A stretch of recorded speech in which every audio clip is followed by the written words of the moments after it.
પંચમહાલ જિલ્લાના હાલોલ તાલુકામાં નાની ઉબ્રવન ગામે ગ્રામસભામાં મચ્યો હોબાળો। સ્મશાન જવાના દૂરસ્થ માર્ગ અને કોઝવેમાં ભ્રષ્ટાચાર થયા હોવાનો ગામ લોકોનો આક્ષેપ। તો આક્ષેપ સાથે ગામ લોકો દ્વારા સરપંચના પતિ ઉપર ઠાલવવામાં આવ્યો રોષ। ગ્રામ્ય વિસ્તારના વિકાસના કામોમાં ભ્રષ્ટાચારનો મામલો ગરમાયો।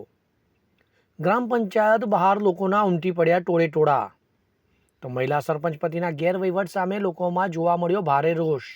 હવે જુઓ દેશ દુનિયાની તમામ ખબરો તમારી આંગળીના ટેરવે। ઉઠાવો મોબાઈલ અને ગૂગલ પ્લે સ્ટોર પરથી ડાઉનલોડ કરો અમારી CN24 ન્યૂઝ મોબાઈલ એપ।